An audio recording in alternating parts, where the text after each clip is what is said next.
Hello everyone, আজ আমি পনিরের একটা রেসিপি আপনাদের জন্য নিয়ে এসেছি। সেটা হচ্ছে চিলি পনির।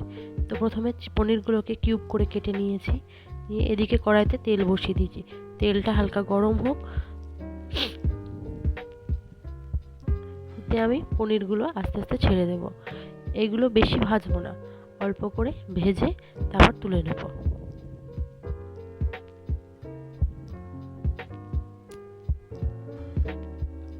দেখুন, আমি কড়াইতে সব পনির দিয়ে দিয়েছি। এবার হালকা হাতে নেড়ে আস্তে আস্তে পনিরগুলোকে একটু লাল লাল করে ভেজে নেব।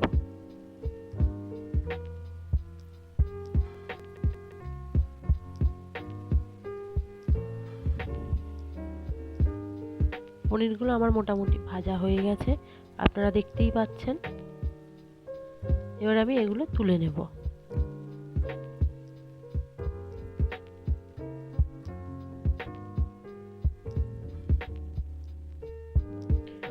এই সময় আঁচটা একটু লো করে দেবেন, না হলে পুড়ে যেতে পারে।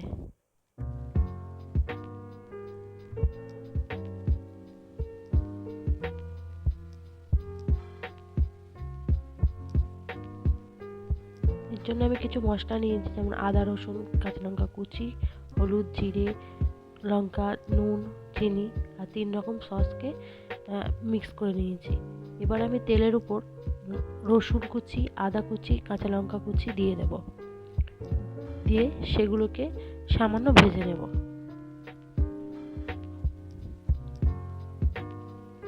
আমার রেসিপিটা যদি আপনাদের ভালো লেগে থাকে, অবশ্যই একটা লাইক করবেন, কমেন্ট করবেন এবং শেয়ার করবেন। আর এই রেসিপিটি আপনাদের লুচি, পরোটা, রুটি কিংবা রাইসের সাথে খুব ভালো লাগবে খেতে।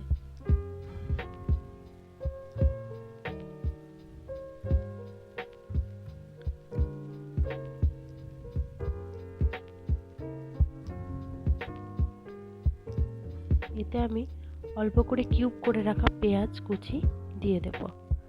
সেগুলো হালকা করে নেড়ে নেড়ে ভেজে নেব। খুব বেশি ভাজবো না, তাতে কাঁচা পেঁয়াজের ক্রাঞ্চিনেসটা চলে যাবে, তাই আমি অল্প করে ভেজে নেব।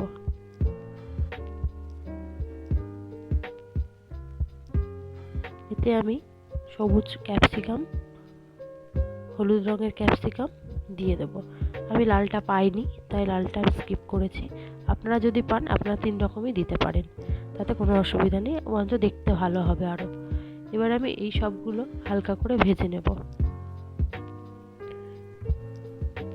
তারপর যে আমি মশলাটা করে রেখেছিলাম, যেমন হলুদ, নুন, চিনি, লঙ্কার গুঁড়ো আর একটু জিরের গুঁড়ো, সেগুলো আমি দিয়ে ভালো করে নেড়ে নেব। নিয়ে এগুলোর সাথে ভালো করে মশলাটা মিশিয়ে নেব।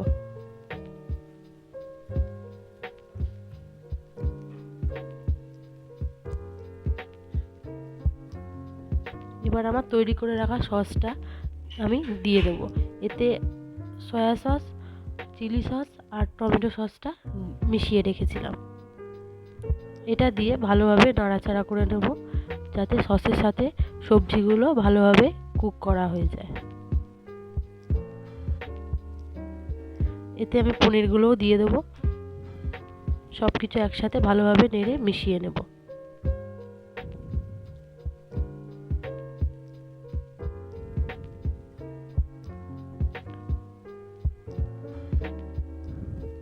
কর্নফ্লাওয়ারটা জলে গুলে রেখেছিলাম, সেটা দিয়ে দেব। আমার রান্না প্রায় শেষের পর্যায়ে চলে এসছে। কর্নফ্লাওয়ারটা দিয়ে দিয়ে এটা একটু নাড়তে থাকবো, কারণ এটা কর্নফ্লাওয়ারটা দেওয়ার সাথে সাথে এটা জমাট বাঁধতে থাকে এবং এটা খুব তাড়াতাড়ি থকথকে হয়ে যাবে। বেশিক্ষণ রান্না করার দরকার নেই, তাতে সবজিগুলো ক্রাঞ্চিনেসটা চলে যাবে। দেখছেন আমার তরকারিটা ফুটে গেছে, এটা হয়েই গেছে প্রায়। এবার আমি নাড়াচাড়া করে ভালো করে নামিয়ে নেব এটাকে আস্তে আস্তে।